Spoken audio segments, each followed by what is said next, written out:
Hello, hello. What up, bruh? What's going on? So I'm starting to see a trend here. I don't know if you guys see the same trend, but it's really making me nervous. What's that? So we had Don Massey on from Atlanta, one of them Georgia boys at Al. So we got to hear all about that and know that he loves Georgia Bulldogs, Atlanta Falcons. Then we talked to Dusty last week, also from Georgia, big Georgia fan. And then this week, I just looked at this open intro for the dude coming in. He got nothing but Atlanta Falcons on. Y'all know there's more than just Georgia in the country, right? There you go. There you go. Ty, represent for the soon-to-be World Series champions. Go ahead. Soon-to-be. I don't know. You know, the Astros made the playoffs. You guys might be out of that one. Fuck Houston. Hey, they had a team. I'll tell you about my Street. He is not only a legend in recruiting. This motherfucker is a College Park, born and raised legend, Atlanta's finest, brother. Hey, he's from the real Atlanta. Not when people are like, oh, I'm from Atlanta. I'm from Noonan.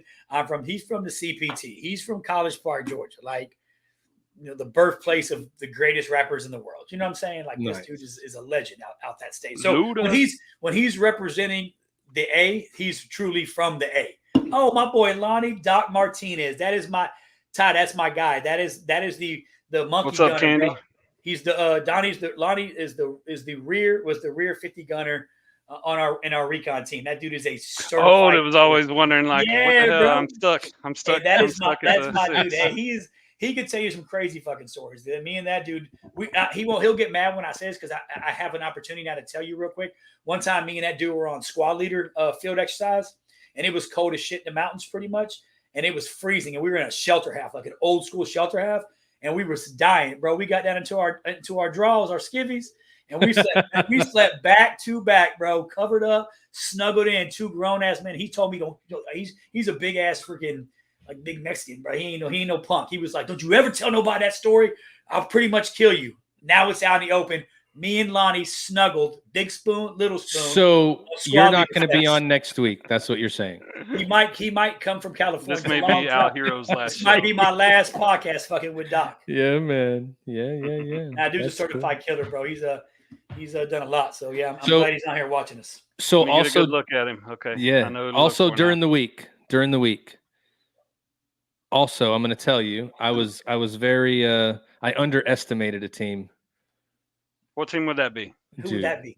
Those Wildcats are legit. They're about to beat Georgia. I hate to say it, but when we do our picks today, just so you know, I'm going UK all the way. Unfortunately, bro, UK looks scary, bro.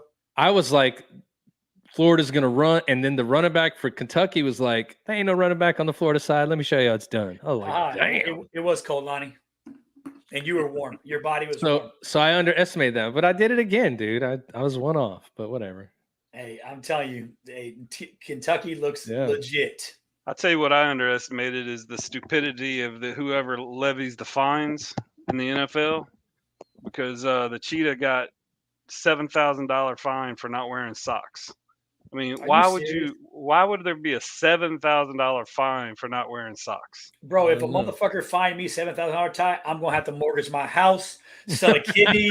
Bro, hey, hope y'all take kind a of the same check. as us, me and you getting like fined $20 or something. That's what it's like for us. $7,000. Yeah. Hope y'all take a post-dated check. Don't cash that bitch to the first of next year. Shit. Leave that up next year. Next year. Wait till I get my tax returns back. I'll pay this fine. Like, nice. Damn. So wait, and who was it that got that again? The fine? Yeah. Tyreek Hill. Wow. The Dolphins. Are they just mad because those dudes? Well, I mean, he got a $7,000 fine for not wearing socks in the first half, and then I guess either at halftime the team or the league had him put socks on. So I just read the article. It's the whole team fine for $7,000. The whole team should have pulled their socks off at halftime, bro. That's what teamwork is. Everybody should have came out with came out in flip flops. Fuck that. A whole bunch of them rookies is like, no sir, I got $7,000. Them rookies is like you, Al. They're like, man, $7,000. I'm like, no, can't do it. So anyway, hey, check this out.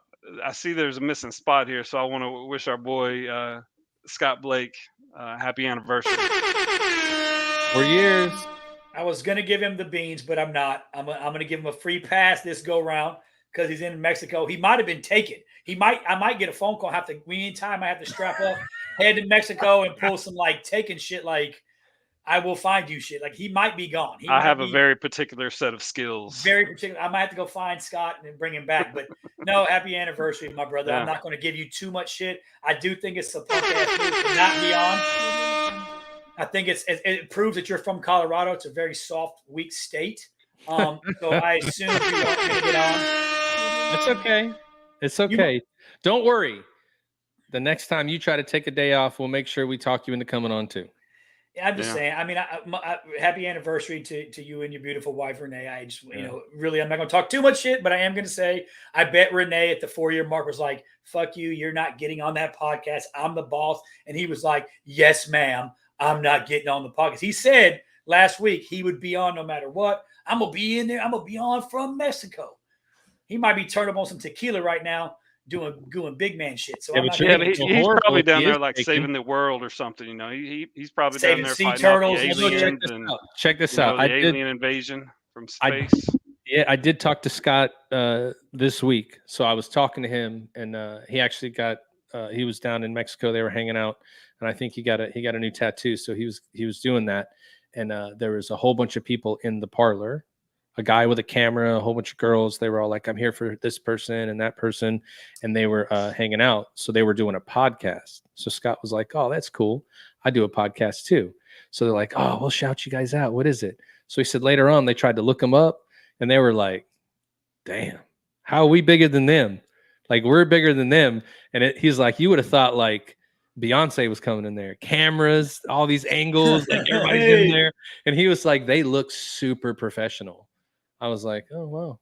Well, you gotta be entertaining too, though, right? We could look super professional if we didn't each have 3 other jobs and could do this full time. We could look pretty professional. Yeah, and I ain't talking shit, but what kind of tattoo did he get? Because Sky ain't no light skinned brother. I hope he got some khaki ink to show up. He gonna look like he had a scar. He got the logo, baby. Hey, he probably did. Did he? If he got the logo, I'm gonna be pissed because I told him I was gonna do that shit. I'm gonna get the DJ Royalty logo. You're done, dude. That's my daddy on the above it. That's funny. But yeah. Well, I tell you what. So I mean, we're almost in. It's been a good week. It's about to be another good show, as it always is. So Al, why don't you go ahead and without further ado, I know we got somebody that's pretty special, somebody that's going to come on and tell us about all of your shortcomings. You actually might go to jail after this show. So everybody, your goodbyes to Al. I'm out the Navy now, so all the shit he says I'm good with. But no, this guy is phenomenal. So I've known Daniel Street for a long time. So when I first started my recruiting career, right, in the Navy, I had a young E4, which is odd because you don't normally have E4s in recruiting that aren't CANRECs, right, which is a reservist that comes on active duty. So I had a young MM3 recruiter who was, when I say rough around the edges, like he was calling people's mom shouty, and he had a picture on his desk when he went to a porn convention one time. I had to ask him to take he didn't take it down. He just covered the pictures in the background so you could see the Lambo he was standing in front of. But the dude was even at as young as he was, overcome. As young as he was, right. Right, and being the youngest. He's losing it in the backstage, by the way. Yeah, the youngest. To be the youngest buck in the office, I'll tell you what. When it came to recruiting, we gave him we gave him. He was the E4. He got the shittiest area. He got LaGrange, Georgia, the home of Bubba Sparks, the only thing to ever come out of LaGrange. He had Manchester, Georgia. He had the rust, but that dude was a certified killer when it came to recruiting. Had the gift of gab, had the drive, was just hungry to be successful. I remember I'll never forget the day when he made E5. Like I had to let him go home for the rest of the day, like, because when he did make it, I just remember and looking at him now and seeing all the people and sailors and troops that he's led and mentored and developed. It's very, very impressive, and it kind of makes me a little heartwarming, right? Because this guy, I remember when he came up in the game, and to see him now and to see what he's doing and to see his successes, it definitely makes me proud because this guy was the hardest working recruiter I had ever seen in recruiting. And I mean, when you say like certified hustler, like this dude, I mean, there was never a moment when you couldn't call this guy and be like, hey, here's what we need. And he was Johnny on the spot. I used to give him shit because this guy, when you meet him, you're going to know why I say, yeah, he probably ain't much of a swimmer. You know, I gave Scott shit, but this dude's like could damn be swimming in the Olympics. He's that okay. good. So hold that. So without further ado, we're going to bring Mr. Street on because I got a question for him then, since you're saying he ain't much of a swimmer. No, he's a killer in the pool, bro. I was going to say, he got some crazy-ass photo behind him in the intro that looked like he was Michael Phelps, but like for the Navy. And I didn't know they had swimming pools in College Park. I don't know where the fuck he swam. He was swimming in the Chattahoochee because it ain't, hey. That's funny, man. Hard, bro. So that's hey, listen. That picture with the Quorum Convention, that is so funny because I'm crazy that you remembered that. That's crazy. I was a young NC1 hero, bro. I was like, shit, you can't have this on your desk, bro. Well, you have to remember there, Street, that of all the things that Hero's going to remember in his life, and he doesn't remember much, those are the things he's going to remember. It's gonna be some boobies. I'm gonna remember some boobies on the desk at work in a professional environment. I'm gonna remember in Las Vegas. Whoa! I see the background. It was like, oh shit, you can't have it on your desk, bro. Well, I will tell you there, Mr. Street. Welcome to the show. Man, appreciate it, man. I appreciate it for real. Yeah, we're excited to have you on. It's not often we get to talk to somebody that's still living the life per se. So on the show, what we like to do is get to know everybody. You've watched it. I've seen you in the comments before, but let's just jump right in. And why don't you tell us a little bit about you growing up, what made you decide to join the Navy, and kind of take us through that journey kind of to where you're at today. And then later on, we'll get into what you're doing in the future. You know, it's funny because I say this almost to everybody when I'm at the schools and recruiting, because I've learned that when I'm selling the Navy, I'm selling myself because I'm the Navy. You feel what I'm saying? So I joined the Navy in 2002, October 29th. I joined because my recruiter, I never forget, he had the all white on. First time I seen a black person with all white on. And I was like, and he talked real fast. He had a super clean Mustang. And I was like, I want to be like that guy. That's the guy I want to be like. And then I ended up taking the test. I scored a 46, but he sold me like I scored a 99. So I'm thinking I'm the smartest guy in college. You know what I'm saying? You might have been. Yeah. So he sold me on that. And then I was still doubtful because I kind of still want to go to college. But then he pulled me in the back like, hey, man, you want to fuck some bitches? You know what I'm saying? Can I cuss on here? Oh, fuck yeah. Oh, cool. He was like, man. Watch your fucking mouth. Yeah. Hey, he was like, man, you want to fuck some bitches, man? And I was like, hell yeah. He was like, man, sign this contract. Get the fuck up out of here. Boom. And 20 years later, I'm still here. You know what I'm saying? And like I said, I was on a USS Seattle in the Enterprise.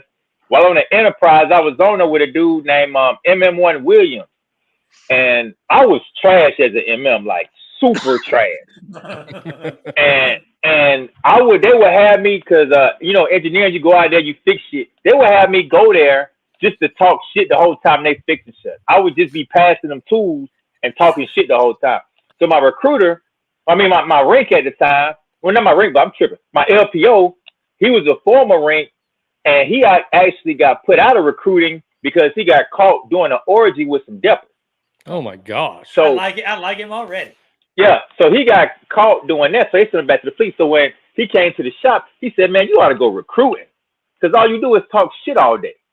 And so at the time, I just made third, but I had both my pins. I had my service and my air, so they had this shit going where you go recruiting. So I put my bid in, and they was like, "Bet, you got it. You going to Atlanta?" I was like, "Bet, where I'm gonna go to?" They said, "You go to Noonan." I was like, "Let's go." I said, "You can put me in goddamn Augusta. You put me anywhere in Georgia, I'm with the shit." And shit, they sent me to Atlanta, put me in Noonan. Got there with Hero scary ass in the beginning. I'm like, damn, this little goddamn MMA looking motherfucker, he crazy, man. But I would tell you this, Hero might be crazy, but he for his people. Yeah, I can 1,000% ride with that. I'll never forget. He might not remember this one, but I had one of the first people I put in. Matter of fact, the first nuke I put in, I couldn't get his transcripts because he went to a private school in LaGrange, and the counselor was some big ass Rick Ross looking motherfucker. And he was like, he wasn't gonna give me the transcripts. So I told Hero like, man, fuck that, let's go down there. So I'm like, okay. We get down there, Hero about to fight this motherfucker. And I'm like, literally about to square up and fight this dude over some transcripts. That's why I was like, yeah, I do whatever this dude ever tells me to do. I'm with this shit. You know what I'm saying? Because that's when I first got there. Yeah. So when you know, your first impression, last impression. You feel what I'm saying? So I was like, I'm with whatever with this dude. So that's the Navy part, right? I do remember. Yeah. Joining the Navy, coming in, that's that part. But talk to us a little bit about like growing up, things that you did, and kind of like before the Navy, what got you interested in doing that, right? Like we know your recruiter talked you into going into the Navy because you thought it was going to be like the picture you had on your desk when you were recruiting. But you find out later that it's different. But like, walk us through like that process and what had you thinking about doing it in the first place. All right. So growing up, like I say, single parent household. My mother was an officer in the Army. She was an officer in the Army Reserve. So we would go down to Fort Benning once a month. And my dad lived in Columbus. So my daddy, man, he had it gravy. He had to do shit. My mama dropped me off that weekend. She got drill. And then I won't see him again to the next drill weekend, which was cool. I ain't tripping. Whatever. And I never need anything because whatever I need, I just call him. And then my mama, she had got me into swimming because of the Olympics. Because right before the Olympics came to Atlanta, they had this big poster board of somebody doing the butterfly. And I told my mom, I said, I want to learn how to do the butterfly. Fuck around, took me to MLK off Auburn Avenue, the swimming pool right there. Learn how to swim. And then there was a swim coach there like, hey, man, your son kind of tall. He might be a good swimmer. Boom, started swimming. And swimming just changed my life. And this was when I was 11. You feel what I'm saying? 11, 12 years old. And I started swimming competitively, going out of town and doing all this extra shit. And like Hero said, I could have been in the Olympics. I actually swam at the same swim meet that Michael Phelps was in. I didn't swim against him, but I was at the same swim meet. You feel what I'm saying? This was back in easy 97, 98, sometime like that. You feel what I'm saying? And then just throughout the time, graduated Creekside High School, and I actually still got offered a swim scholarship, and I ain't been swimming in 2 years, but it was for an HBCU that had a swim team, and people that was on my swim team was on it. And at that time in 2002, motherfuckers, black people still want swimming, so the HBCUs, they was still trying to get their swim shit off the ground, so they was looking for anybody that had any kind of swimming that was black. But I turned that shit down, and I was gonna go to college. Then I met my recruiter and went from there. But growing up, the shit was cool, man. Like I say, I didn't have too many hardships. I grew up in the suburbs of College Park. It wasn't in the hood, but it was the hood. And I ended up putting in like 2 or 3 of my homeboys, and I put in about 10 of my cousins in the Navy. Like real talk. So I go to a family reunion. You graduate high school. You pass the drug test. Oh yeah, sign right here. I got it. I have my computer with me everywhere. So I be Easter people. Like I Eastered 2 of my cousins at somebody wedding. I had my East machine at the wedding, and they was Easting soon as the wedding was over in the back. You feel what I'm saying? So like, that shit crazy. And I'm going back. I'll be home for my birthday, and I got 2 of my cousins. I'm probably gonna East at my birthday party. Real talk. I'm gonna be at your birthday party. Man. So they're gonna be straight. You feel what I'm saying? I think you should give Al the East and see if he can pass it. Hey, bro, I got a 51 on the. Hey, I'm like Street. I got a 51 on the nose, and I thought Ernest Jenkins. He made me feel like I was the greatest thing that ever come out of South Columbus. Like you are going to be an admiral. I'm like, and he was like Street said. This dude had 2 matching, like 2 different color Mercedes. Like he let me drive one to Tobbleton High School with him when I was home on rap duty. I wasn't even in recruiting yet. I was just home to visit and did soaking up that free leave, bro. He had billboards of himself all over the city. I'm like, this wow, is like the mayor of Columbus. Ernest Jenkins was the GOAT. I was like, this is what I want. And I joined the Navy and was like, I'm a fucking CB. This is nothing. This is nothing. What he said, not even close. So I'm curious. So Ty just showed that that picture from the beginning. So that poster that you're standing in front of obviously is you swimming. So did you swim for the Navy after you joined? Did you swim like all Navy, or did you? Nah, what happened was I was stationed in Guam, and I actually had stopped swimming, like totally. I just didn't swim at all when I got to Guam. But then, like one day, I was talking shit, you know, on the ship, motherfuckers do shit and talk shit.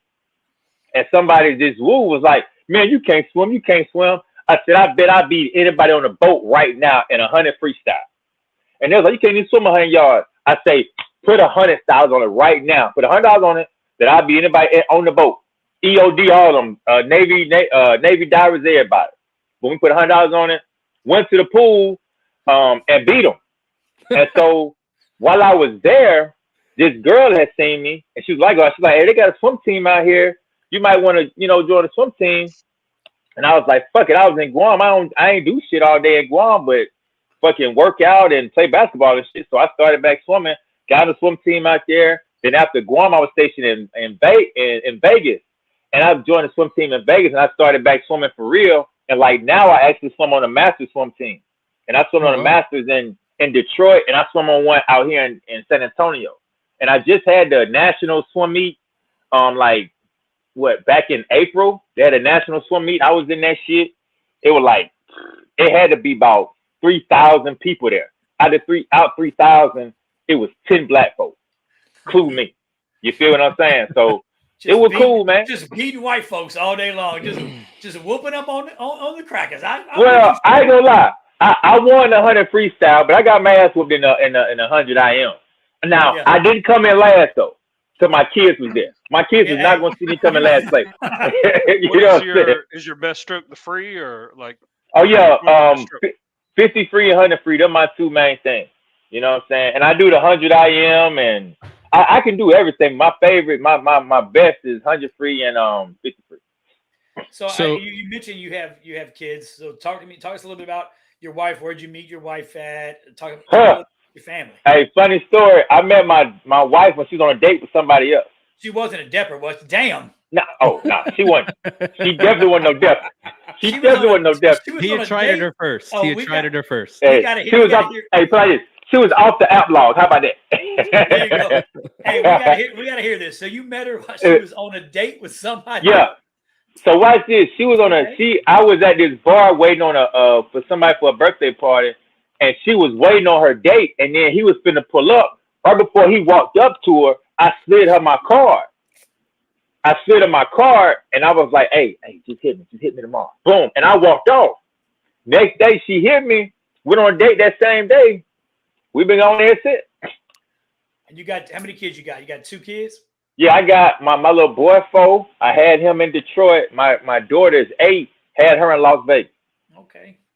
Yep, and they here just got the tub. They out there bullshitting right now. There you go. Yeah. So talk a little bit about. Go ahead, Matt. You were going to say something, brother. Go ahead. Oh no, I mean it was the same thing, like family and all that, how that works. So tell me, so we all did the recruiting thing at the same kind of juncture. We did all kind of the same things. Tell me what it is that you like the best about being in that job, and what it means to you to do that job every day. I'm gonna tell you that, but let me tell you one more thing about my wife, right? Because my wife is from South Africa, and she's Indian. Dang. So, and she's the Indian that got the dot on her forehead. Yeah, you feel what I'm saying? Dot, not feather. We got it. Yeah, she got a dot on her forehead. So, I got a lot of flack when I first started messing with her, because it was like, I messed with black girls my whole life. The first 4 you meet, you marry them. You know what I'm saying? So I was getting all kind of flack about that, but it all worked out, and fuck it, we here now 10 years later. We've been married for 10 years now. So she's from South Africa. So your kids are seriously, like, for real African American. Like, they are like, you can't. There's no like South. Every shit. Every shit. And I ain't gonna lie, her mother came out here for 6 months last year. Listen, man, the best 6 months of my life. You talking about cooking, cleaning, washing dishes. I ain't never seen no shit like that. Because when my mama come in town, my mama don't do shit. My mama come out here and she watch TV the whole time. She ain't cleaning shit. She ain't cooking shit. she just be like, "Hey, I'm on vacation. Y'all ain't got me doing shit." Hey, that's But that's Southern mamas, bro. Because my mom was was not coming to my house and doing anything outside of whatever the hell she wants to do. Yeah, but what you're saying about recruiting? No, you asked me a question. My bad. So I was just tell me, so anytime you get into a job like that, right? So talking about where you grew up and where you're from, and anywhere you grow up, anywhere you're from, people and see people, they could all use a change. And a lot of times when you go back to where you're from to recruit, you're trying to make a difference. So I mean, from starting to now, like for me, I went to recruiting duty because I was getting married, right? So I went to recruiting duty, but then I realized really quickly that people were more appreciative of what I was doing in recruiting than they were at where I was at previously. And when you get all the letters from people and you're helping people change lives, and the most impactful letters are the ones where kids are like, if I wouldn't have talked to you, I'd either be in jail or in the ground. And you're like, dang. And so that's something that I never really experienced growing up. But now to see that you help people, it was like one of those things where you feel that purpose, right? So from your perspective of what you're doing, you're excelling, you're doing great things. You can't talk exactly about what you do every day, but what is it about the job that you love the most and keeps you coming back? Like, what's the thing that you like? Well, the thing I love the most is I love to put people in positions to make the people that's around them proud. Like, I love the fact that when like we just had the map board just yesterday, and we mapped a few, and one of my little mentees got mapped, and I told them exactly what to do. They did exactly what I said, and they got mapped, and that just was like everything to me. You know what I'm saying? And I love because as I'm pretty sure Hero sees, but I'm probably one of the only ACRs that's on a regular basis in the schools, in the stations, phone powering. Hey, running that presentation that we do. Listen. Every time I see you on social media doing I'm like, that looks real familiar. That makes me feel good in my heart. And I tell people all the time, I say, hey man, listen, NC1 Albert Hero changed my life when I saw that presentation for the first time. Like I wanted to get out and join the Navy again. And this was almost about 15 years ago now? Yeah, 07, 09. Yeah. So 09. Al, you have to remember that plagiarism is the greatest form of flattery, because we all know that you plagiarized that presentation from somebody too, and it wasn't original to you. I really don't remember, Matt. I think. Yeah, of course you don't. No, I really don't. I don't. Because I didn't really have that was my first recruiting tour. So I didn't really see anything like that. So I just came up with my own shit because I didn't like the mattress presentation. For one, my ass I misspelled mattress like 5 times in the classroom. Left the letter out. So I was like, I'm done with this mattress shit because I can't really spell it all the time. And kids are like, sir, you left out a T. I'm like, what? That's why you should join the Navy. I was trying to see if you knew how to spell. Listen, I'll tell you this though, that makes sense. I've been with you enough places to know that like shooting from the hip and going gunslinger, that's your MO, dude. You ain't doing nothing else. I'm wider. But you're like, I bet I could put a hole in that wall using the same gun and the same bullet, and I'm never gonna hit another one. And then you're like shooting every like, well, look, I told you I was gonna put a bullet right there. So what you just said, it reminded me. So, and I won't mention his name, but I had a gentleman, a guy named Paul Conway. We served together in Ohio. He reached out and said, hey, do you remember this gentleman? And I'm like, yeah, absolutely I do, because he was homeless in Cleveland, Ohio. And he would walk to the debt meetings from the Christian homeless center that he stayed at every day. He never missed a debt meeting. And he joined. We put him in as a bosun's mate. And I'm not saying we changed his life, but the Navy definitely did, right? The military did. And I got a call from Paul the other day that said, hey, do you know this guy made chief this year? And I was like, send me his number. So I reached out to him and said, hey, I'm not sure if you remember me. I was, I was in Cleveland. And he was like, absolutely, I do remember you. And he was like, I'm doing great. I'm married. I've got kids. I've got everything I could ever dream of. But he was homeless, walking to debt meetings in the Cleveland snow. It was insane. So those are the stories like Matt said. But I got one question though. Yeah. Y'all didn't have enough gas for the gov to go pick that dude up. Walking, bro. Hey, bro. Hey, we want to see your dedication, bro. If you can get to this meeting, I'm not picking you up for one. Hey. do that shit. You're just using all that being homeless as an excuse, so I'll come get you. I see what you're doing. We all have hard times. He wasn't going to try it if he walked into the depth, man. He damn sure ain't going to try it. Oh, he was locked in. I mean, hey, I think you were there, Street, when we put the. We won't mention names, but remember the kid who we in Atlanta in Noonan, who we needed to make goal. We needed one contract. We needed a NAT contract. We needed a reserve contract. And this gentleman came in and had a special education diploma, but his transcripts did not say special education. And we put this dude John. We called him John Coffey. Big, crazy looking dude. I remember John Coffey. I do remember that part. We put him in the Navy. And not only we put him in the Navy, Ty, you'll like this, but we made him Navy security forces, essentially. So we took this guy who probably should never have a gun, and we gave him a gun and put him in the Navy. He's still in the Navy today. Hey, he did. Hey, listen, we did something right. John Coffey. Coffee like to drink, boss. There you go. Hey, I got to interrupt here for a second. So I want to make like a 30-minute assessment here.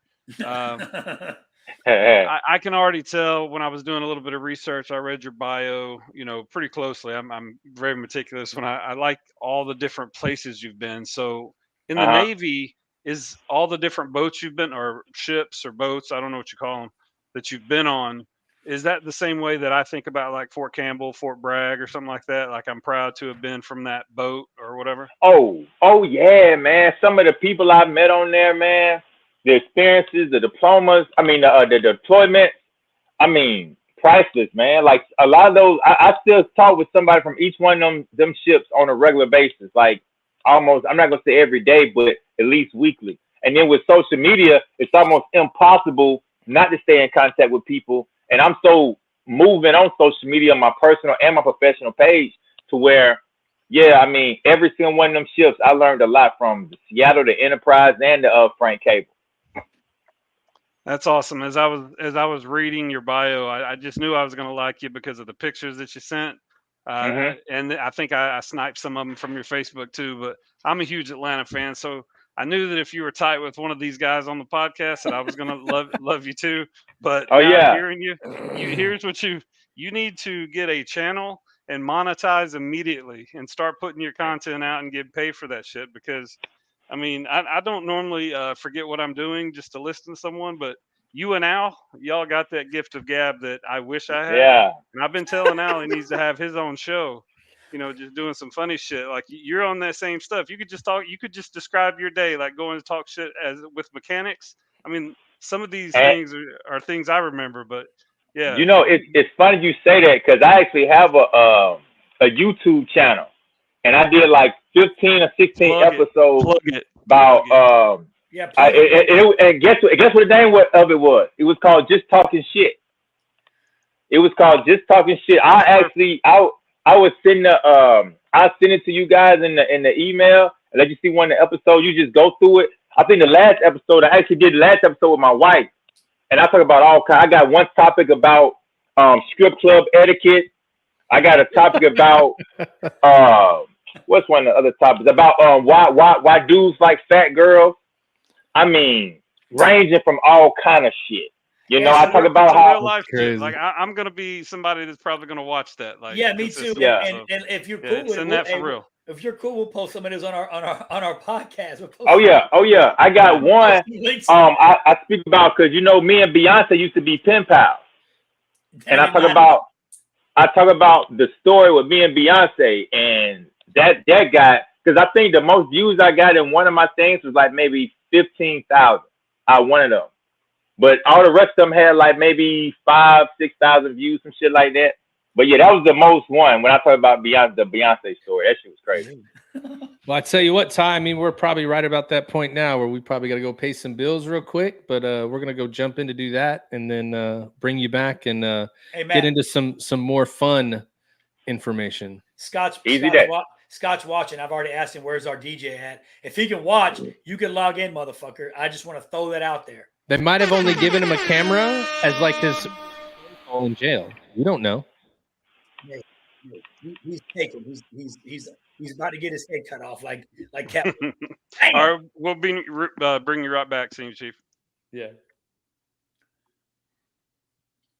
All right, that's been pretty cool so far, man. I'm gonna go ahead and pay these bills. We'll come back and I talk love a that little bit. guy. I do. Get ready to groove to the electrifying sounds of DJ Royal T, the maestro of mixing who knows how to turn any event into an unforgettable dance sensation.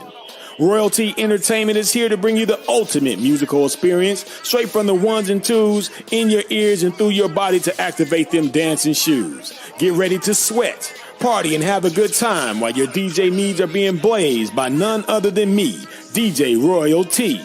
I have spent years crafting together a DJ entertainment empire that promises a customized blend of musical tracks, mix and mastery, and top quality sound, all while providing a vibrant ambiance to accommodate any of your DJ needs.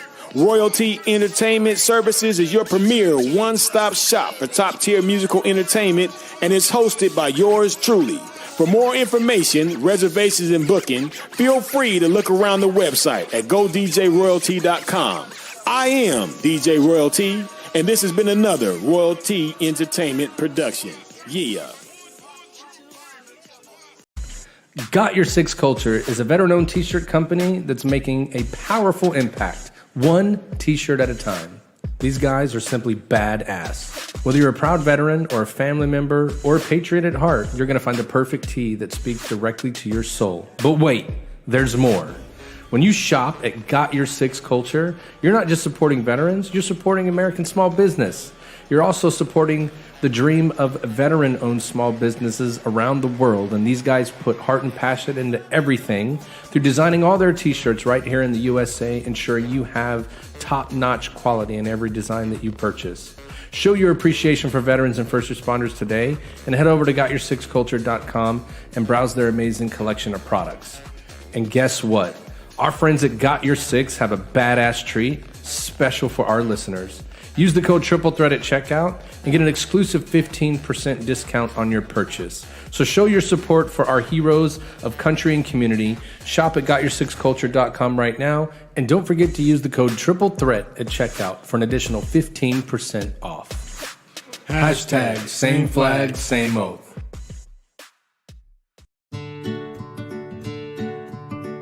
So our number one priority is taking care of veterans like you. So just got a couple of bits of paperwork for you to sign. Great. And these. All of this? Oh yeah, just a few more. And these. Don't you have an easier way to do this whole thing? And these, and we'll be done.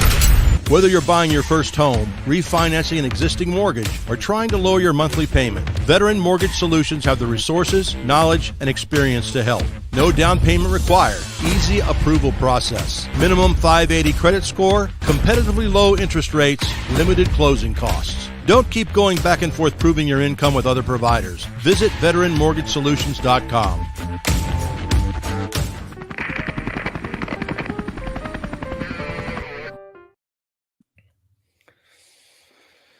So Ty, I keep waiting to love see when the we're end going to of get that another. Yeah, when are we going to get another commercial like that? I don't know. These guys come up with funny stuff, man. I got one that I had to get them to re-edit, but I didn't like the verbiage. So Got one in the hopper. yeah, Hey. one in the hopper coming. It's coming. Hey man, I was trying to find the picture. I was gonna text Daniel the pictures of him. Text old Dan a picture of them Georgia Bulldog cornhole boards because we had to get him some of those. He'll have to order some of those Atlanta boards, them Braves boards and them Falcons boards because your wife does. Yeah. I don't know why she married you, but she does some real shit, bro. She is artistic and beautiful, and you are fucking you. I don't even I'm know. lucky, dude. I'm lucky. So before I bring him on, I was going to tell a quick story. Lonnie Martinez, me and him, he was texting. He was like, "Hey, we were talking about the story." So me and him, we've been thick as thieves forever. Like that was my battle buddy. Me and that dude were when we were with recon and we were doing Iraq shit. We were on and Ty knows what these are. We were on a combined arms exercise. So and our lieutenant, this dude was massive. He was, I think, literally no lie, 7 foot 1 inches tall, huge. So we're walking to the exchange, and me and Lonnie, we're both E4s. We're walking behind him, and these two young grunt Marines come out, and they don't salute. Well, I got a big mouth, and I don't mind getting my ass kicked, apparently. So I stopped and was like, "Hey, you guys don't salute officers in the Marine Corps?" And these dudes went like, "What? What are you like, ham?" I was like, "I'm about." These weren't like little small Marines. These were some like real Marines. So I was close to getting my ass beat. I didn't give a shit. This lieutenant runs back. Our lieutenant runs back and grabs me by my blouse, lifts me up, and moves me out the way. Like I was about to get beat up by some Marines, and this dude embarrassed the shit. Like I was a little kid. Like you don't do that shit to a grown man. He lifted my little ass up and moved me. Was like, calm down, hero. I'm like, oh, now I can't even fight because you done embarrassed the shit out of me. About to get my ass beat. And here we are. Yeah, but now what you got to do though is you got to be the guy in the back hyping up the fight, being like, "Yeah, what now? What now?" And you got to talk shit from the back. No, and then the other time I knocked a guy named Brian Droshot. He was my driver, and he won the box. So we're in Iraq. We're like, fuck it, let's box. And I got lucky. So I had one like 7-ounce glove, and it's like we had no mouthpiece. So we're in Average Joe's gym. I'm sure you know where that's at, Ty in Ramadi, the little Average Joe's gym. And so in there, there's cement wall, cement floor. So we're gonna box. And I got lucky, and I knocked this motherfucker. When I say slap out, like he like a baby deer, and I run out the room. They're like, "What are you doing?" I'm like, "Get my fucking gloves off." When this dude wakes up, he's gonna kill me. Like, so he sits up on his legs, and we're like, "Hey, get up." He's like, "Just get me back to the hooch." Like I carried him. He's a big dude. I carried him back. Like knocked this motherfucker smooth out, and thought I was gonna die. I was like, "This dude's I'm dead. He's gonna wake up and want to really fight." Not like I got lucky and hit this dude. Like shit. Who to tell you? I used to take the recruiters down to the damn. Who'd you say? Who will tell us? Street. He knows about. Oh, Senior Chief. Bring Daniel it back Street. in, baby. Welcome back to the show. Hey, Robert you're Delahunt still here at the gym. Oh yeah, I'm right here. Al didn't scare you off. You know, that's my boy. Oh no, I'm right here. Scare money don't make money. Tell him, Street. Oh yeah, every day. Every day. But he did used to go to the I think he supposed to have a fight out there one time in Noonan. They supposed to set up a fight, but something happened at last minute or some shit like that. I remember that part. The guy that I was supposed to fight had an injury, and they wanted me to fight up at once. I was 155. They wanted me to fight up at 170, and I was willing to do it. But the guy that was I think he had some kind of belt. He probably would have murdered me, but I was like, I'll fight him. And I think he was like, I don't want to fight. I don't want to take the fight because if this guy who's a nobody happens to beat him, it's going to mess up his record. So he backed out, and it was at the Auburn Coven Arena. I ended up not having to fight. So there he goes. Hey, Scott's not in jail. He's not in jail. Bro, I thought you was taken. I was coming to get you. Me and Ty. Bueno. Oh, yeah, you don't learn the language, bro. Yeah. Cerveza, baby. Let's go. Dan Street in the building. Well, he thought I wasn't gonna make it. DJ Royalty. Hey man, that's a fire commercial you got. I'm like, God damn, can he do that for me?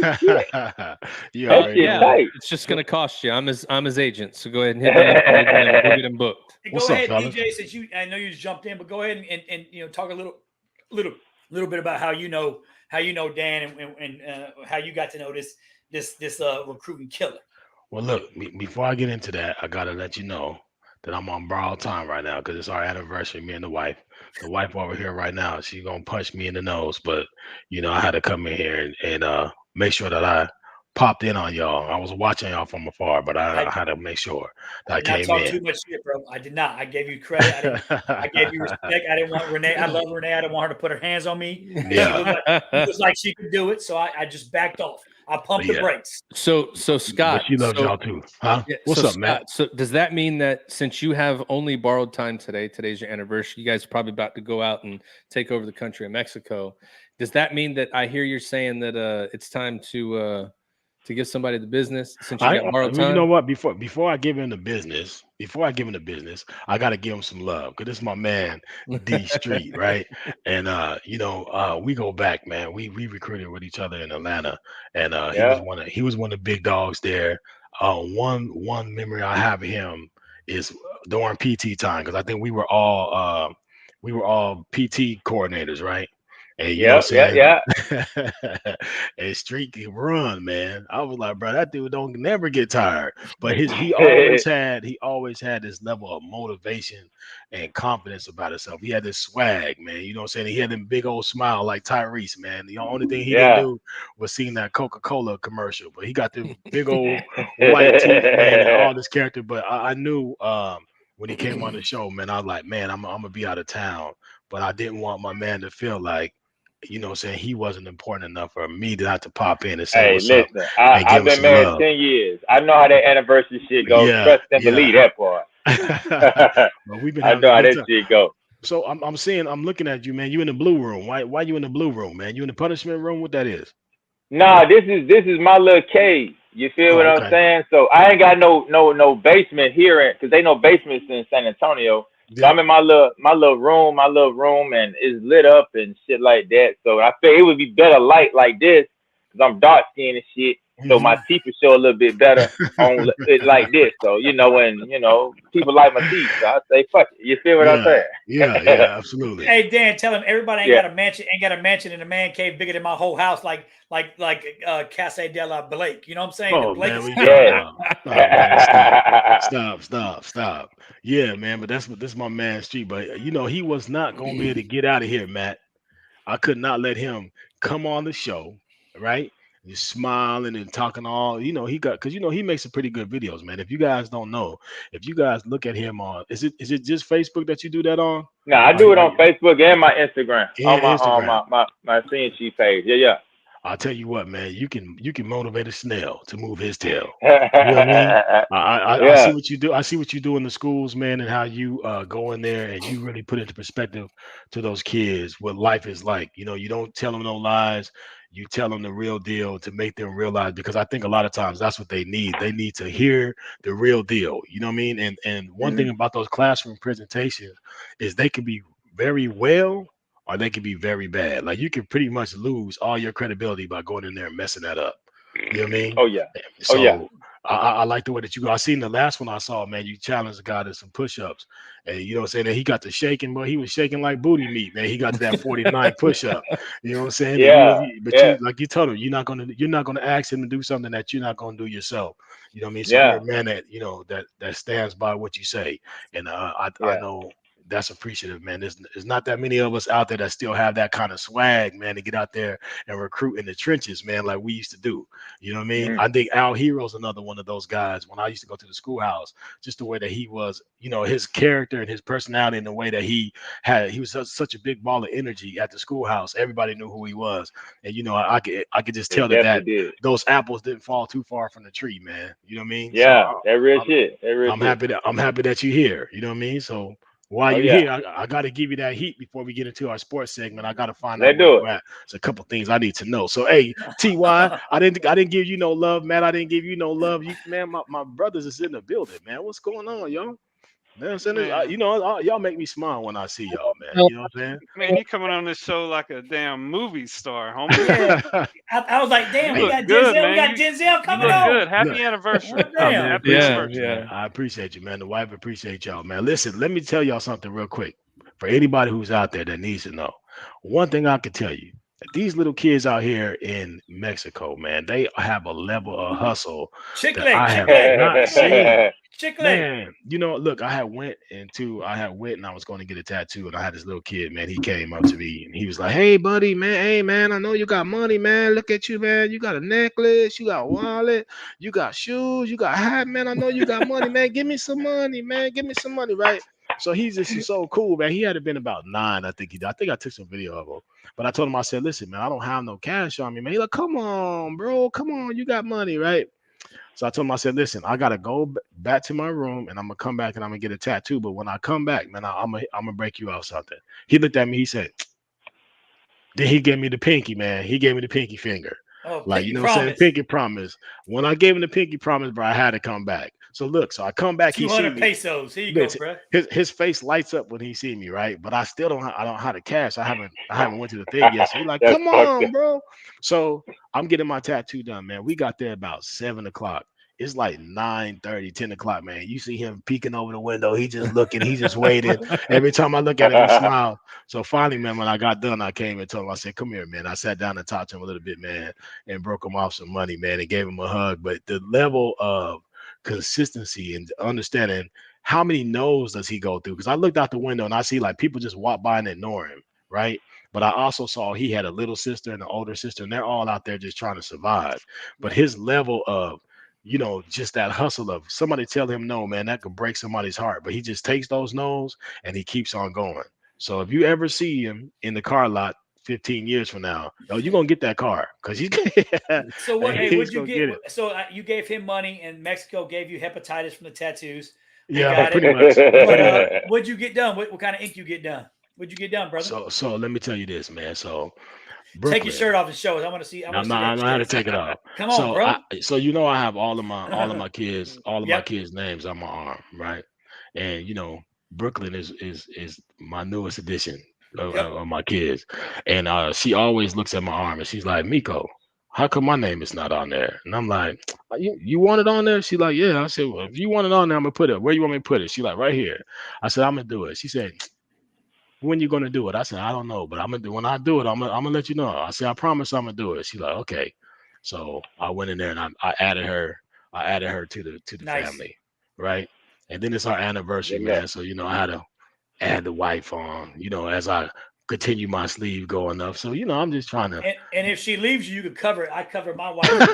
When my wife left me, I covered it up. But now I got peanut butter. And we got peanut butter and jelly. Yeah, she got right. jelly. I got peanut butter. But Right. So yeah.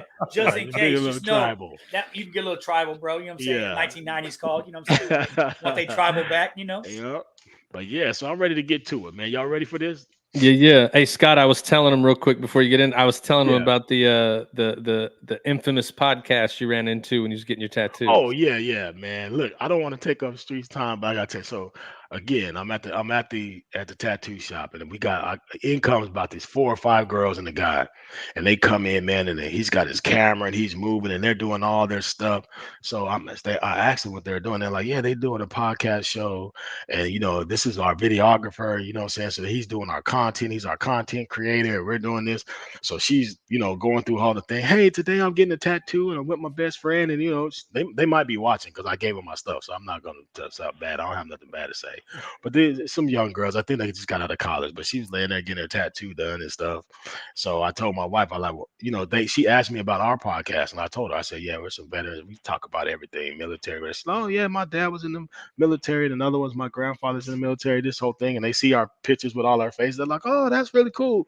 I said, all right, well, you know what? Hey, I'll tell you what, why don't we exchange some information? And say when you guys do your podcast, you give us a shot, and we'll give you a shot when we do ours. They're like, okay, cool. So I go back to get my tattoo done. My wife gets their information and she's looking it up because my wife is on it. She's looking up. Yeah. So when I tell her, I said, babe, did you get that stuff? She's like, yeah, but she gave me that look like, come on, let's go. I'm like, what's going on? She's like, man, our podcast is booming. Their podcast ain't even really started yet. You know what I'm saying? you got to get onto an app and to another app and to another app to get to it. You know what I mean? But hey, at some point they're going to be booming. But what's the name of that group? Let's Get Real. Let's Get Real. So Let's Get Real podcast, wherever you guys are, if you're looking, we see you. I told you I was going to talk about you while I was here. Boom, there it is. But with a Triple Threat Vet podcast, we getting it in. Yeah, I know you can't say that, but what the girls were looking like, what they was hitting. Now, I'll tell you this. Hey, what they was hitting? You said they got out of college. I mean, saying I'll tell you. Al, when you're out of the country, when you out of overseas, bro, anything go. You know what I'm saying? You would have went 4 for 4. Oh, hey. No, you know what? You 5 for 5. The guy, he might have got it too. When you're underway, it ain't gay. You know what I'm saying? Absolutely. My bad. Oh my God. So let's get into it, man. So before we get into the sports things, I know Daniel likes to get into these sports. He's a sportsman. He's an Atlanta guy. So we're going to get into this right quick. See, so the world can know a little bit about Mr. Street here. I'm with it. Let's do it. Let's go straight hard to the paint. Let me get myself ready. Here we go, Dan. I'm going to give you 10 questions. Okay, let's do it. First one. I need you to shoot these off fast. Top 5 MCs of all time. Top 5 MCs of all time. Andre 3000, Killer Mike, Mos Def, Jay-Z, and Big Crit. Wow. Okay. All right. Wait. I want to go there, but I'm gonna let that go. We'll go back to it. Okay. Now, when you look at a glass that has filled up halfway with water, do you see that glass half empty or do you see it half full? Half full. Why? Hey, because everything's full of something. You feel what I'm saying? I don't like to use the word empty because we all full of something. So Okay. that glass is half full. And I'm going to put some more in that motherfucker too. Okay. All right. Now, what is the best R&B group of all time? Jodeci. Of all time, you say Jodeci? Jodeci, hands down. Okay. All right. They used to get drunk. All right.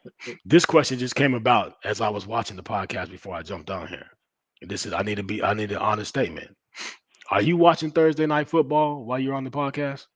Yeah. Okay. I see so the TV's a little bit above us, right? Yeah, it's right. It's right here. Yeah. I know. I seen you looking up there. What's the score? Who's playing? I don't even know who's playing. 27-3 Chicago. Well, 27-10. Washington just scored. So Washington's playing who? They're playing Chicago. Chicago 0-4. Yeah. They got beat by them Broncos, but we're not gonna talk about that. We're gonna leave that alone right there. Yeah. All right. Now, when it comes to you, which one is more important, loyalty or respect? Respect. Why?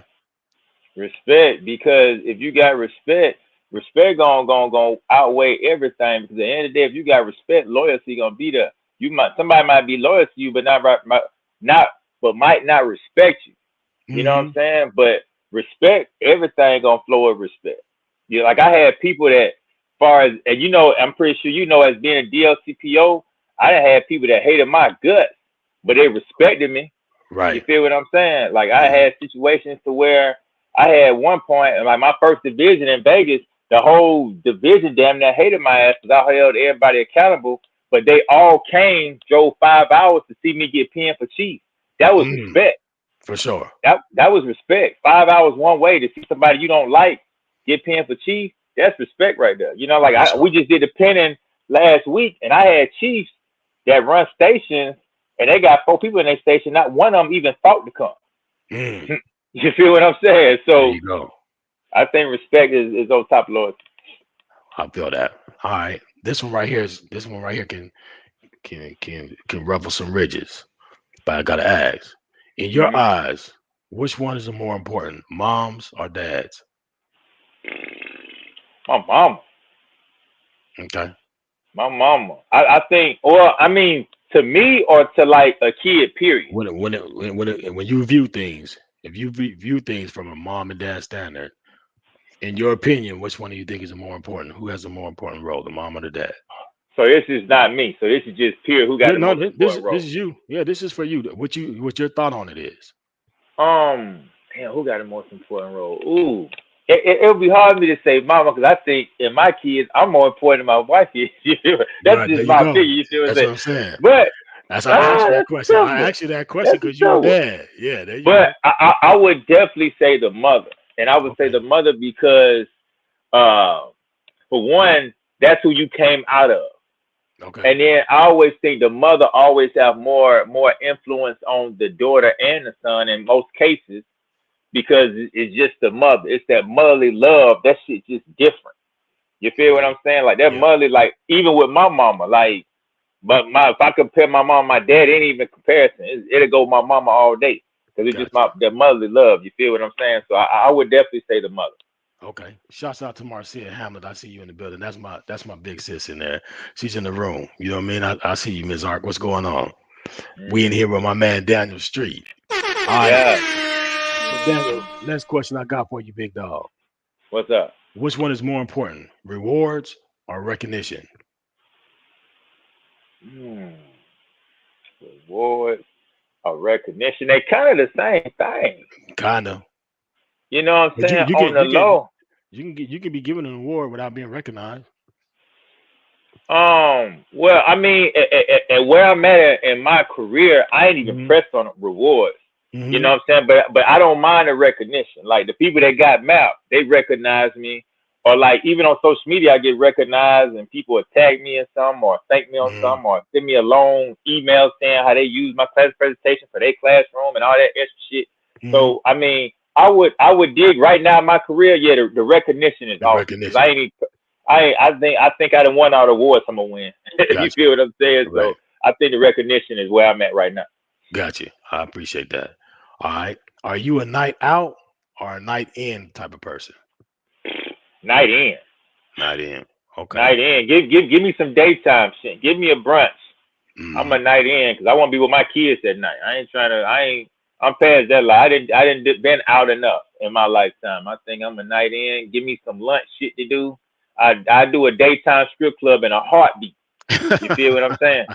Because the nighttime strip club, all the dope boys be there. I ain't got the dope boy money, so I get to go be there with the nice girls on the daytime, eat my wings, have me a few dances, and I go the fuck home. You feel what I'm saying? I got you.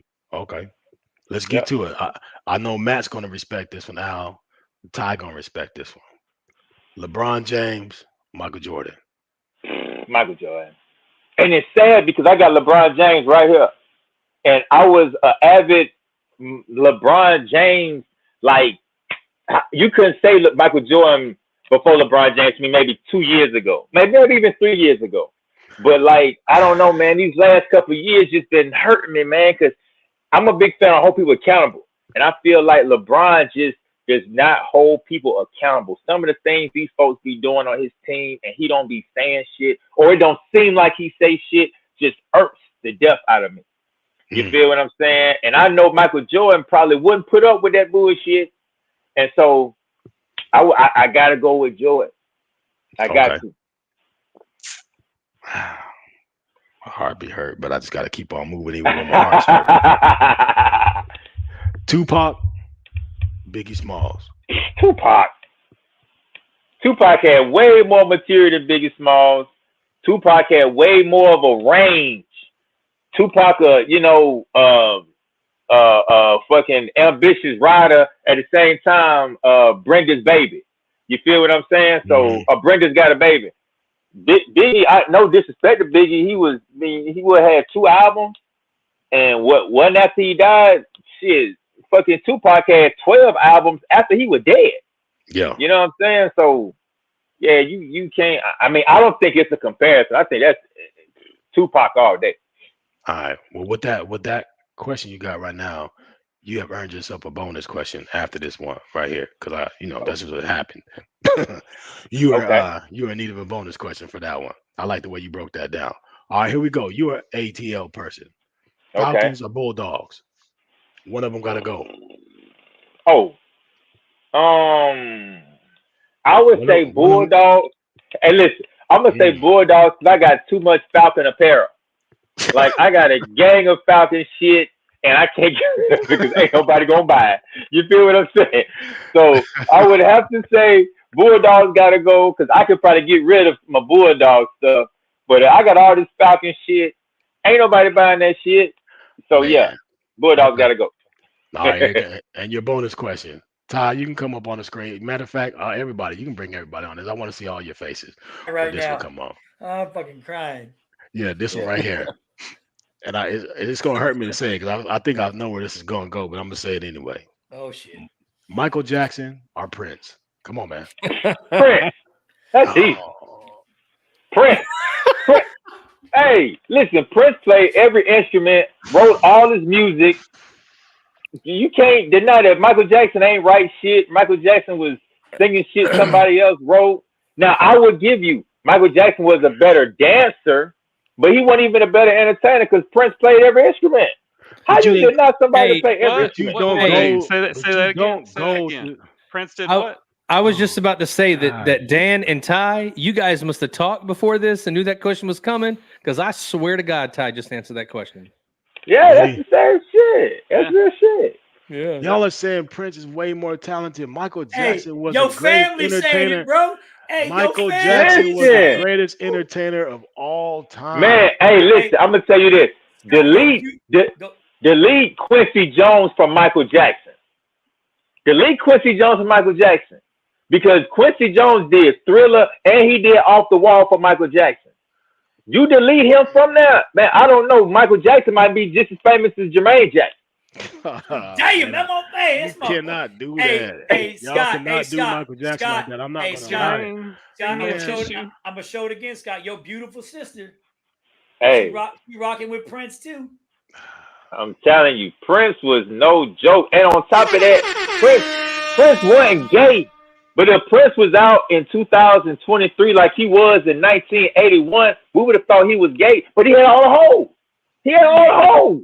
Because they couldn't compete with him. He was prettier than all of them. Name Man, a he female had- prettier than Prince. And then on top of that, he had more hoes than Michael Jackson. So that's still me right there. I don't know about that. Michael Jackson ain't had no hoe. What picture you got with Michael Jackson in it? Where he ain't with no monkey or no little kid? Whoa! Hey, Ouch! all the pictures I see with Prince, he with some hoes. Brooke Shields. He's married to Brooke Shields, man. He only did it. Hey Scott, he only did it white women, bro. That's funny. Well, yeah. Well, you know, I give it to you, man. Yeah, that's your opinion. You was in the hot seat. You took the heat. Shouts out from give him the hot seat, my man D Street. I'm with the shit. Yeah. I see you, Candy free saying. Candy knows too. Candy knows. I just really in my heart thought that there's a little bit more love for Mike than what we got. But you know, it is what it is. I'm riding with my man Mike Jack. Man, I'm riding Mike. with LeBron James. Hey, it's not a bad. That's not a bad place to be. It's Michael not a bad Jackson place to is be. definitely My thing is this: not a bad place to be. when my man cut his booty cheeks out and slid across the stage with them high heels on, I was done. I just couldn't ride on that wagon. If you can do it, I wish I could do Hey, something like that. if you could pull that off, if I could pull that shit off, my ass is hairy. I can't do that shit. Ow. If I You could- do that. That's funny. Okay, I do. Yeah, you do it across the pool deck. Everybody's recording it. You already do that. What do you mean? Yeah, If you I could? do it in the snow. I get it. Yeah. All right, man. Well, that D Street did his thing on that, man. But I couldn't leave out this because I have some stuff to say when it comes to our sports picks, and we got to go to it, man. So Ty, I know you got it revved up and ready to go. Oh man. Man, Look, I'm first tell you off, now, yes, this isn't cool because I did the same thing 2 weeks in a row. I missed by one, and I could have made up a lot of ground. But once again, yeah. But you know what? If I would have, hey, gold misses miss gold, motherfucker. Don't get mad because you can't pick shit. hey, I tell you what though, Georgia was nervous again this week. oh yeah, they were absolutely. A W is a W. Any way you get A it. W is a W. Now I'm gonna tell you right now. W is a W. Wait till Georgia play Kentucky. I think you're gonna be crying that time. I'm not picking them, motherfucker. I'm picking UK while you talking that shit Exactly. Over time. W's a W. right now. Fucking winner, bro. Winners win. That's all I know. You see, when it comes to the loyalty and respect, that's the only reason why I'm down on these cars, man. Because I'm loyal to my man Deion Sanders, and I respect him. And I can't even if I don't believe it, so I can't go against the grain. When I'm riding with you, I'm riding with you. So I was gonna ride with CU anyway. But just to jump into it, I feel like that was I feel like that was a win for CU. Even though they lost, I feel like that was a win. Because somebody said there was somebody a moral victory. Don't we say. go back I in know the what tape. you're gonna say. I know If what we go into the tape, there was somebody Okay, last week that said that they was going to get routed worse than they did. I apologize once with the again. I'm a Ducks. man. I'm a man. I can say I'm sorry again. Yeah. I was fucking wrong again. Ask my wife. It's all the fucking time, right? My mouth writes checks and my little ass really can't cash. I apologize, Scott. Okay, It's on your okay. anniversary, you were right. It's okay. You know what I'm saying? Like I said, the only reason why I'm down on these cards is because I'm rolling with my man, win, lose, or draw. But if you go back in the tape, and we talked about it in the beginning, the two games that I picked CU to lose are the two games that they lost. I believe they're going to win out for the rest of the season. Oh, that shit's funny as fuck. Okay. No, Man, you know apologizing again. Look, I'm gonna be real with you, big dog. It's a lot of pressure on them little kids, man. Yep. It's a lot of pressure on them little kids, man. And I fuck with Shedeur Sanders and all that, and I believe too. But I'm telling you, they got the spot on them so hard where I don't even know, bro. I really don't. And then, I got a question for you, big dog, just real quick. Yeah. Caleb Williams or Shedeur Sanders? Which one would you pick if you had the first draft? The first draft pick. Which one would you join? Come on, Scott. Who would you pick? Caleb Williams or Shedeur Sanders? Come on, what we doing? They both available right now to your football team. I'm going with Sanders, man. Whoa, you crazy. It's hard, but I gotta go with it. You crazy. Got the bloodline, man. The bloodline. I think it's gonna come out. He's young, man. He only gonna get better. You can't say bloodline, bro. Barry Sanders' son was a flop. Yeah, that's The greatest running back, greatest running back of all times, and his son was in the Canadian Football League and got bounced out. The Canadians, the Canucks don't want you. No, that's tough. That's tough. Yeah. Hey, JC, come here. All right, so I just want to show y'all my son's beautiful girlfriend. Come here, JC. Come here. Appreciate you, Marcia, with the happy anniversary. I appreciate it. I want to show y'all my son's beautiful girlfriend. Hey, how you doing, son's beautiful girlfriend? Hello there. So this week, what do we look like now for the season, Ty? Let's see what we look like now. Ty probably like beating everybody. No, I'm winning. Look at that, bro. 2 games up, bro. Winners win. Mm-hmm. And that's all right. You, man, Al's gonna have to start picking real football soon. Then it's gonna be over. Yeah, I've been on it, man. I lost one game 2 weeks in a row. That's the CU game. Al, that's just called playing it safe. That's called playing it smart, bro. I don't ever play it safe. I don't ever play it safe. I play it smart. Okay. I use my 51 QT and I take McSmart picks. Okay. 51 QT. So it's ironic that you got a 51. That number keeps coming up around me for some reason. Right. So Matt went 4-1, Scott went 4-1, Al went 5-0, I went 4-1, and then Dusty from last week went 3-2. So Al won all 5 of his games last week. Yeah. Damn. Okay. You got to play it safe. Sure did. Yeah. That's how he took the lead. Anyway, let's get to this week. Y'all are a bunch of assholes. Nobody played safe. That's messed up, Ty. That hurts my heart, bro. What you mean? Yeah. What I say? This week is Yep. I'm gonna have to change some things. I'm not all the way on the left side this time. That first one's tough, bro. So we're going with Notre Dame again. Is that what I'm saying here? Yeah. Since Georgia and UK are playing each other, I just kept that hangover game from last week. So gotcha. I picked the Notre Dame. All right. And then of course back to FSU and Virginia Tech. So I went first last week because Ty went first the week before. So I think Matt's up first. No, Al's leading, so he gets to go first. He ain't gone first yet. Well, you know what? You know what? Let's let the honorable guest. You know what I'm saying? Let Dan do it. Let Dan call him out. Look at Al. This is how Al wins. I'm gonna tell y'all right now. He waits to see what you say. This is how Al wins. He waits for everybody else to pick, and he goes, So those are good ideas. I'm gonna take a mix of everybody's, and then I'm gonna pick. I do want to say this to our boy Dusty, who came on last week. I know you said your family was a bunch of sports pickers, and this is in my bloodline. You suck, bro. Your family might be sports people, but your ass damn sure is not. You need to go get some help. Take a notepad. Next time you had a family reunion, Dusty, get some notes, bro, because I think you lost most of your shit, bro.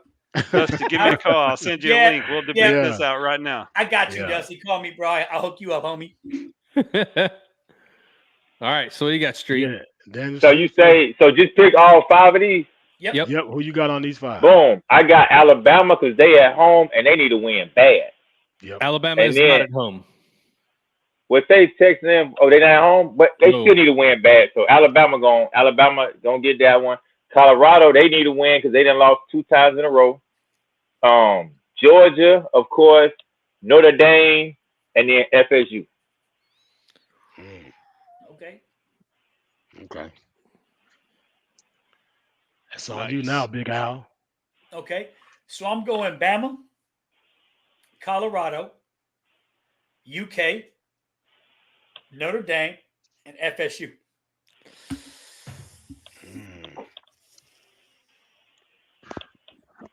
Now hold on a minute. This thing looks wrong because you got UK. Oh, wait a minute. Georgia's playing Kentucky this week, so we're picking the Notre Dame game to have a full 5.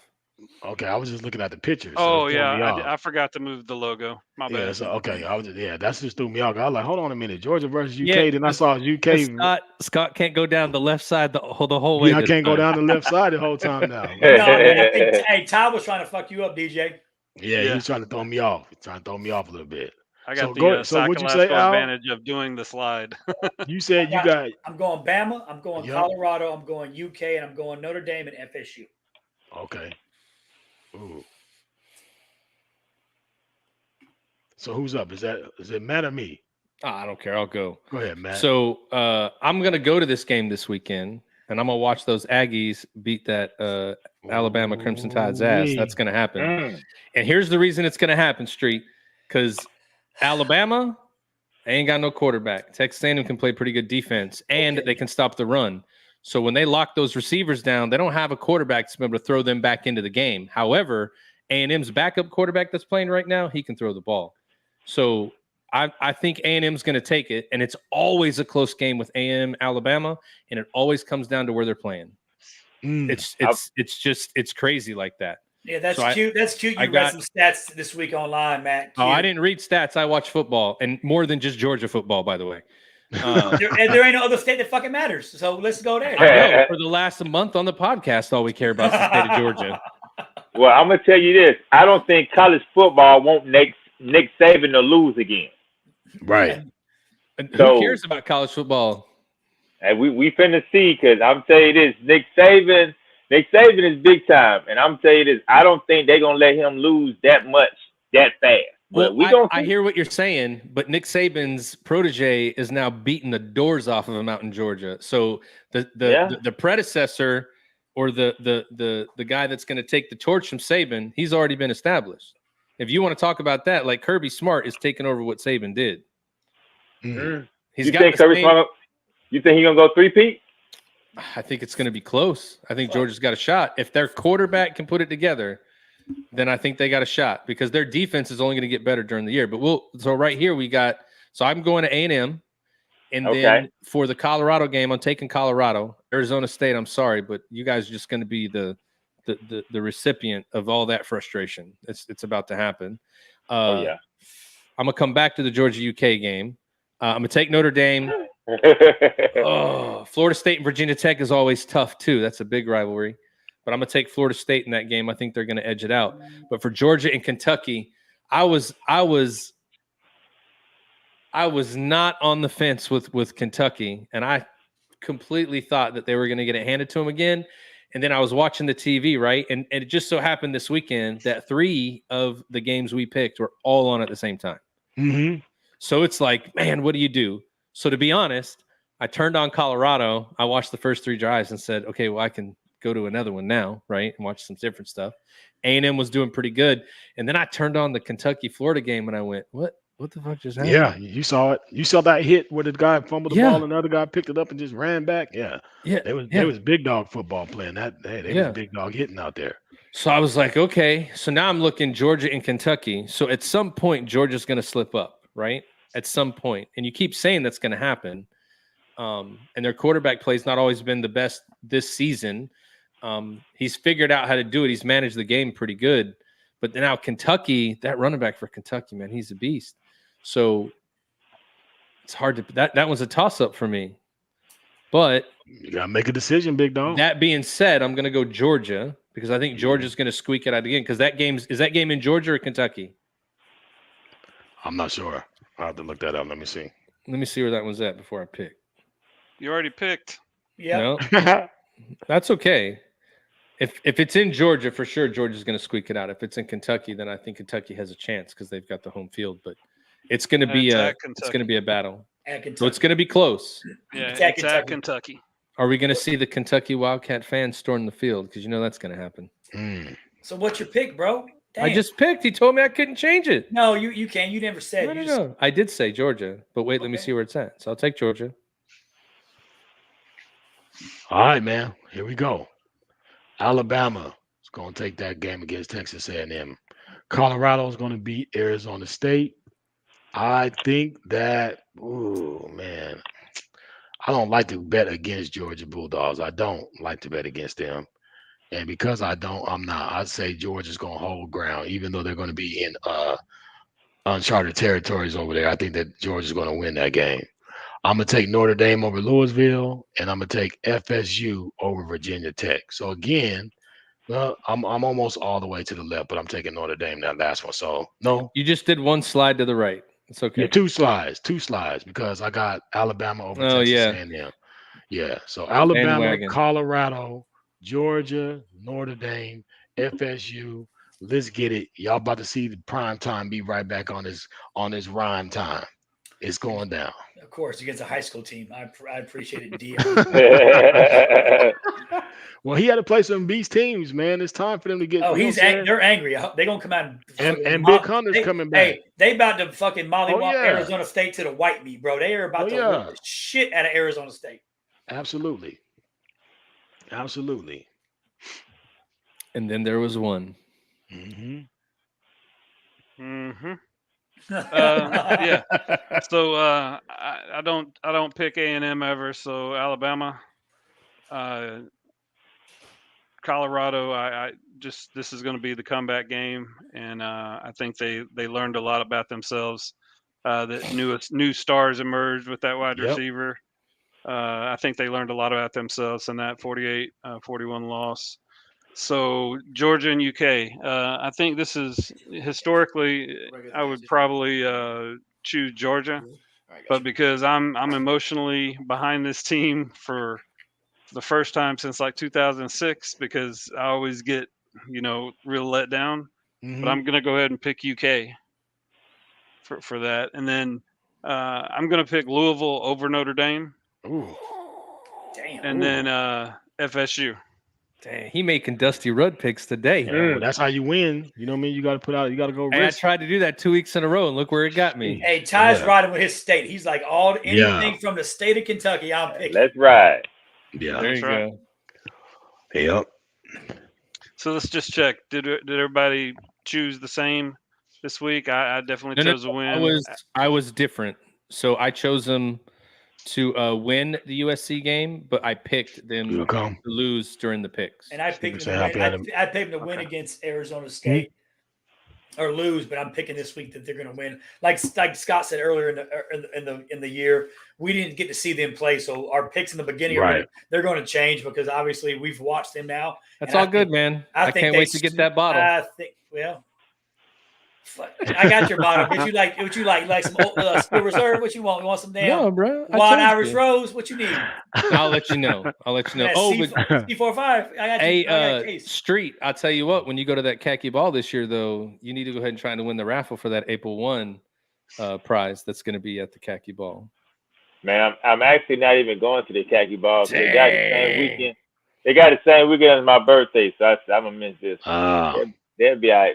I'd have been to enough khaki balls. They're probably not as fun anymore. We used to turn up. Start that conversation.